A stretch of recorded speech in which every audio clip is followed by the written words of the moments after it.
Welcome back for the third episode of the Joe Dez Hour in our new studio. I have Sean.Pol.Art from Sean.Pol.Art with us right now. What's good?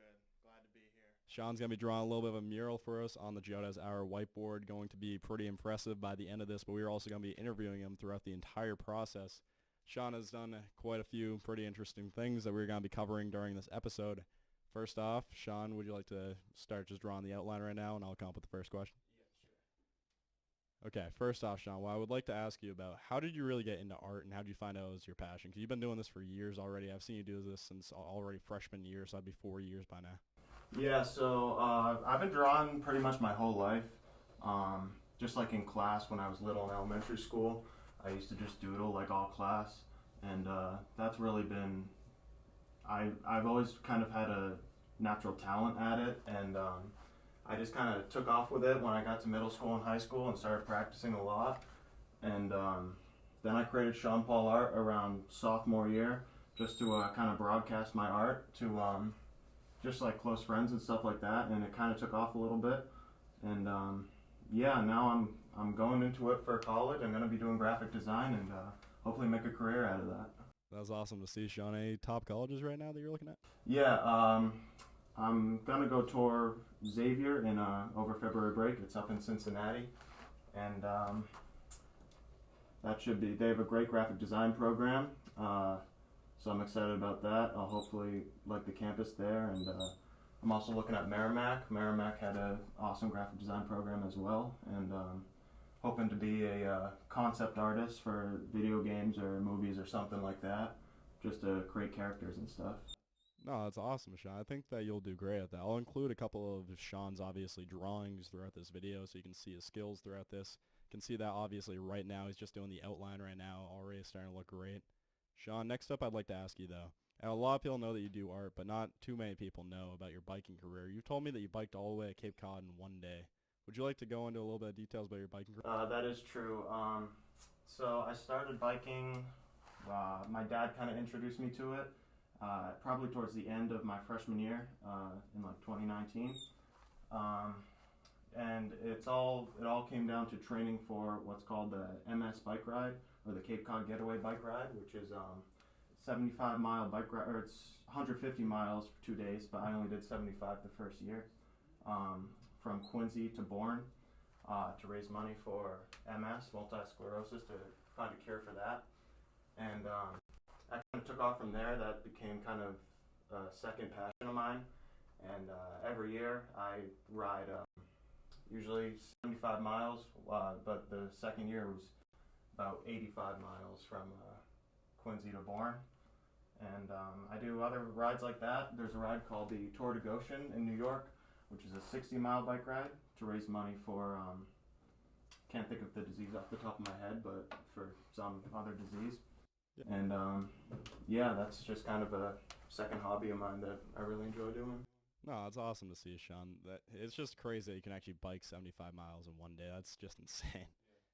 Yeah. Then, Sean, what I'd like to ask you about, though, on top of art, on top biking, basically, I'd like to ask you, Sean, there's another secret talent that many viewers might not know about where you know how to speak Italian. Would you like to speak about a little bit on that? Because you've kind of kept that as a hidden skill for the last 4 years. Yeah, so my grandparents on my mother's side are from Italy. They were born there. They came here in the 1940s when they were about 10 years old, and so it's always been kind of a interest of mine to learn their language and to learn the language of my ancestors. So when I was about 10, I kind of took an interest in teaching myself Italian. I bought some books, got Duolingo down. And it's kind of been a thing I've been doing for the past 7 or 8 years. And just my dream one day is to study abroad there in college and put my skills to use. No, that's great, Sean. I did not know that was the reason behind it. The reason I brought that up, though, was I'm hoping that you remember the story. There was a time where our good friend Mason, obviously, though, was talking to you. And he said, how funny would it be if I knew Italian? And he said, that'd be pretty funny, Sean. You just bust out in full Italian right in front of him. Yeah, he was busting my balls because he was like, you should start pretend to speak Italian even though you don't. And I was like, well, I do, Mason. And he was like, no, that's cap. And I said a few sentences, and I mean, I don't really talk about it that much, but if someone asks, then I'll bust it out. Sean, I feel like you hiding it makes it about 10 times better because when they find out, it's just insane. Then it's just crazy that Mason ended up picking the one language that he actually did speak. If he actually had picked like French, he picked any other language, you would not have been able to do it. But he picked the one that you'd been learning for 8 straight years. Yeah. Okay, but now moving on, Sean. Though I'd like to ask you basically throughout you drawing different things for people, you obviously drew my first logo. Had me and Bentley both announcing together, which is my dog, of course. That was one of the best things that I've ever purchased. Then I'd like to ask you though, Sean, over you doing that for other people, what do you think your favorite one that you've created so far has been? Ooh, favorite one. I would have to say the Matt Peck picture of him standing over a Bishop Stan kid doing the Muhammad Ali pose. That was a really fun one to draw, and that one kind of got Sean.Pol.Art to take off a little bit more, got me a little more business. So shout out Matt Peck for asking for that, because that was probably one of my favorite ones to draw for other people. Matt Peck, of course, is part of episode 1. Episode 2, he will have, or I will actually have the picture upload about right here during the video, so you can see the Matt Peck picture that Sean drew. Sean's drawn a plethora of images so far, and all of them have just come out amazing.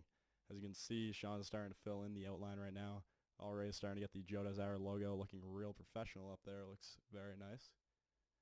And Sean, what I'm thinking about next, through you biking for so long, obviously 75 miles to the Cape is a very long time. What do you think your favorite story from all of that would be? I think it's just the grit that comes with that. You know, it gets easier every year because I've been doing it for a few years. But the first time doing that, about 30 or 40 miles in, I was like, no way, I'm gonna be able to do this. But it just really showed me, you know, what you think is your limit is not your limit at all, and you can go a lot farther than you think you can, and you can really do anything as long as you put your mind to it. Yeah, Sean, you think those lessons you learned through biking have just carried you in all other aspects of life, would you say? Definitely. It's definitely given me more confidence, more motivation to do things, and after college, this is a stretch, but after college, before I enter the workforce, I'm gonna try and get on my bike and start going west and see how far I get. Maybe I can make it all the way across country in a few months, but that's kind of the big goal that I'm going to be working towards the next few years. Sean, that's actually a really cool goal to have. Is there a specific reason you had that goal? Like you want to learn other people's stories throughout the journey, or was it just you kind of want to see the whole U.S.? It's just, it's a lot of things. It's just, you know, you never know who you're going to meet along the way, and it's just something I feel like if I don't do, then I'll definitely wonder if I could have done it throughout the rest of my life, and I don't want to waste that opportunity when I'm, you know, right out of college, a lot of energy, so I think that's the best time to do it, and just kind of explore the country, travel a little bit, and experience. No, you should do it for sure, Sean, because you don't want to be like 45 years old laying in bed thinking, like, what if I had gone on that bike trip when I was about 22? Exactly. I think it'll be the hardest thing, but it'll definitely be the best thing I ever do. So. Oh, 100%, Sean. Once you finish that, there's going to seem like there's nothing you can't do either, especially right before entering the workforce. Some people will get discouraged by the resumes not getting responded to. Some people get upset that jobs are getting taken right in front of them. But if it's just you right after finishing the entire U.S. on a bike, I don't think that's going to affect you at all. Okay, so continuing on, can see the mural obviously getting better and better as every second passes. Sean does a great favor deciding to do this on camera. So obviously having to multitask right now. But next up, Sean, I'd basically like to ask you, you had a massive shift in confidence over the last few years. I believe obviously biking helped that a great amount. Would you say that having that confidence has just made every aspect of life a little bit better? I think it really has, yeah. I agree. Like I've definitely come out of my shell since freshman year, and I think every year of high school since then has gotten a lot better. I've met a lot of great people, and you know, just the key is just to be you, and you know, whoever's gonna like you for being you, then those are real friends. You know, if you're someone you're not, yeah, you might get friends, but it's not you who's getting friends; it's the fake you who's getting friends. If you know what I mean. No, exactly. If you're not showcasing your actual personality, then how are you going to know they actually like you for you? Yeah. No, that's great to see, Sean. Okay, so Sean, next up I'd like to basically ask you, you're talking about how your dad got you into biking, right? Yes. So has biking, would you say, brought you a little bit closer with your dad? Is that a little bit of a shared interest with the two of you? Definitely, yeah. Me and my dad are extremely close, and biking has definitely, helped that a lot. It's just fun hanging out with him, going on little adventures on our bikes and just seeing how far we can go. And it's definitely a great bonding experience with my dad. Um, Yeah, through him supporting you biking, I obviously assume he supports your art as well, which is just great to have supportive figures all around you because that really pushes you to keep doing what you do. yeah, my whole family has been really supportive of my art, and you know they I'm very blessed to have such a supportive family, and I wouldn't be where I am today without them. So Yeah, the amount of people's dreams who have died just from lack of support is insane to count. So you kind of just need that support around you if you really want to keep going. yeah, definitely. Okay, Sean. Next up, my question for you. We're gonna go back to how you basically sell art for a little bit of money when you'll do a custom for them. So my question for you, Sean, I obviously asked you what your favorite one you did so far was. What do you think the most unique one you've done so far was? I definitely drew for Sean Kinahan. I did draw like some sort of military jet airline air thing jet. Yeah. Yeah. Breaking through the sound barrier that he wanted, and he's definitely asked me to do some pretty fun stuff. And Nice. whenever I draw something new that I'm not sure if I can do, it definitely takes some trial and error. It takes some redoing it a few times maybe, and you got to expect that you're not gonna get it on the first try, and if you're not happy with it, then you might just have to suck it up and erase it, start over. But every time you do something like that, then you learn something new, you get a little bit better, and yeah, Yeah, just learn from the failures basically and just keep going. That's exactly what you're supposed to do. exactly. Learn from the failure. Failure is probably the greatest form of growth that you can have. If you fail, then at least you're gonna walk away learning something. No, exactly. Some things you just can't learn unless you fail first. You kind of need to just have a little bit of trial and error to really understand just certain things. So Sean, outside of obvious things that I've mentioned, such as biking, knowing Italian, obviously your art, what would you say is a hobby not that many listeners would know that you have? Um,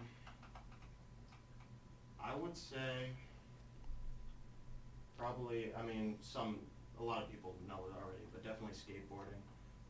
Skateboarding is a big passion of mine that I started when I was about 10 as well. And I didn't really get that good for the first few years. I kind of didn't really just know how to progress. And so I quit for a while, about 3 years, and then I restarted in like the beginning of 2020, I would say. And I definitely progressed where I had quit. And now it's just kind of, I'm not great yet. It's definitely not something I'm naturally talented at. I definitely have to work for every trick, probably more than the average person would, but it's definitely something that I've definitely progressed a lot, and it's something that I really. No, Sean, I'm actually really happy you just brought up skateboarding because that's what gonna be exactly what my next couple questions to you are about. How long have you been skateboarding for, like fully, Sean? Yeah, so I mean, I got my first skateboard when I was 10, so about 7 years, 7.5 years, and it's not been consistent at all. I mean, obviously, it's the winter time now, so I haven't skated in about a month anyway, but it's something that you just got to keep coming back to, and it's extremely fun. It can be tough because but it really teaches you to overcome the fear of a lot of things, the fear of falling. You learn how to fall on a skateboard without getting hurt, basically, and I mean, it just helps you to overcome that fear, which helps you to overcome other fears throughout your life. No, for sure. Taking the first fall has to be just on, I guess you threw it basically. It's kind of like the first hit in football. Once you get hit once, you realize it doesn't really affect you that much. Exactly. If I'm scared to do something, if I'm scared to land a trick because I don't know what'll happen if I mess it up, then you kind of got to suck it up. You kind of got to give it your all. And if you do end up falling, like 90% of the time, it's not as bad as you thought it was going to be. Um, you know, I've gotten scrapes and bruises, but it's definitely, it's not as bad. It's never as bad as you think it's going to be. So, and then after you get through that and you realize how, like, not too bad it is, then it gives you the confidence to just kind of try it again and again until you perfect it. Yeah, a lot of people don't really realize how resilient they are. As you mentioned, falling does usually not hurt as much as you think it's going to. People kind of forget that we usually just bounce off the ground when we fall. We don't really have everything just crack under us. Yeah, definitely.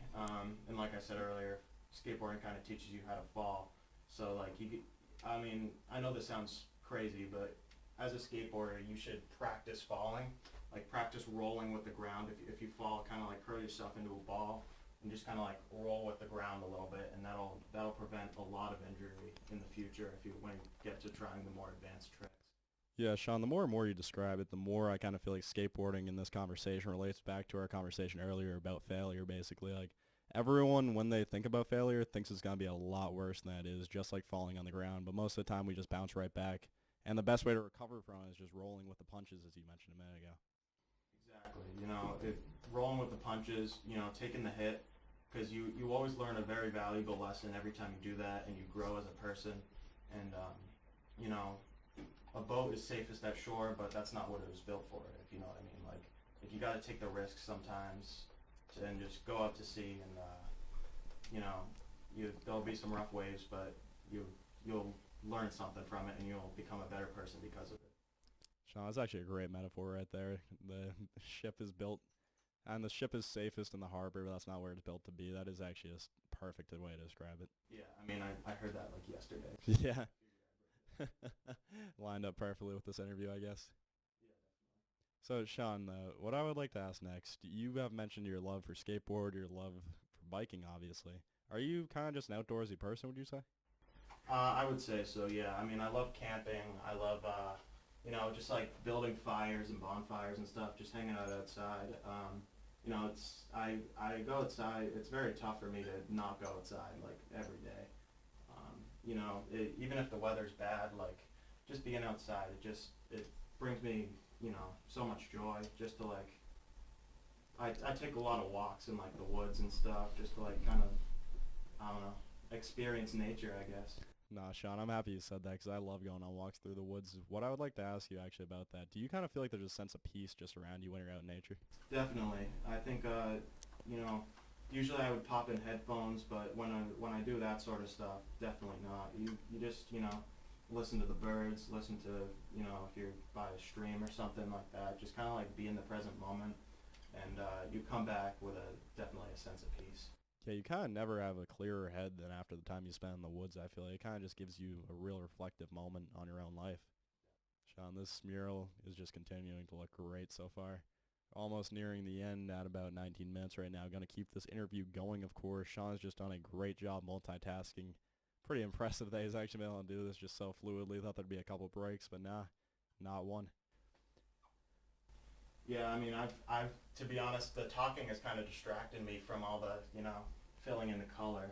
Oh, nice. Yeah, I took your mind off it. Yeah, so I'm just now realizing that it is almost done, and then I'll obviously spruce it up a little bit, put the final touches on it after all the colors put in. But yeah, it's starting to look how I like it to look. So. Yeah, it's coming along perfectly. This interview is just flying by so far. Kind of crazy. We're about to be at 20 minutes. But Sean, what I would like to continue our conversation on basically, during those times when you went on 75 miles at a time biking, and you obviously mentioned the time in the woods that you spent just keeping yourself at a level head basically, do you think that your mindset's something that you just care a large amount about? Because a lot of people won't put time into actually making sure their mental health is strong and their mindset's where it should be. But I can tell already that you've just been putting hours into that. Yeah, definitely. I think mental health is it's extremely important, as important as physical health, and if it's very important to just take a break from technology every once in a while, and just you know do something that you love that's not related to social media, because social media is just, I mean, it's like can be fun in the moment, but it just drains you. And especially as a teenager, many teenagers just like compare themselves to others on social media, and I think that's just not healthy for your mental health. So I think just doing stuff the old-fashioned way. I mean, the internet's only been around 30 years. People have survived. People have found fun things to do for a long time before that. So, and you'll find it to be a lot more fun if you do something like go on a walk, go on a run or something. Do something active because it definitely clears your head. Yeah, time off of social media is for sure needed, unless you're spending that time on at Sean.Pol.Art, which is where you can check out Sean-Pol.Art art, of course. Gotta continue this. Sean, I would like to ask you now, with the social media account that you had to make, obviously, to promote your branding, how do you think that development has come along over the last about year? It's come along quite well. I mean, I just started kind of doing freelance art for a few bucks, like pretty recently, like this senior year. Before it was just kind of a account just for my friends to see the art that I make and just to give me motivation to keep going. But it's kind of starting to take off a little bit into a little business, which I'm very grateful for. And it's just combining the thing I love to do with, a little money. So why not? No, exactly. If you're doing what you love, then you never work a day, is what they try saying, basically. All the way down to just one letter left with Sean. Continuing just a great interview, obviously, with a little bit extra entertainment in the background, being able to watch Sean's drawing progress as it moves on. So, Sean, what I'd like to ask you, what is the first thing that you can actually remember drawing? Oof. That is a great question. I remember I found my preschool, it was like a little preschool book that I made when I was like 4. And it was just like this crappy little stick figure that I drew. But I remember how much fun it was, just trying my best and putting the effort in. It was supposed to be like a picture of me when I was in like 4th grade, so I had the little glasses on and everything. But it was like, and it looked so bad, but I mean, I remember just how much joy I had making those kinds of little pieces of art when I was so young. Yeah, it's been since day one. That's awesome to see, Sean.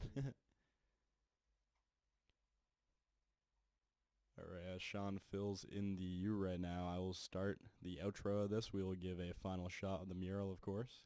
Sean, would you like to present that mural real quick to the camera? Of course, great job by Sean.Pol.Art today. Check out at Sean.Pol.Art on Instagram at any moment. You can get some freelance art being done by Sean, adding a little bit of bubbles to that right now, letting it look even more great. Thank you, Sean, for everything you've done today. This was the 3rd episode of the Joe Dez Hour in Studio podcast, and that is all.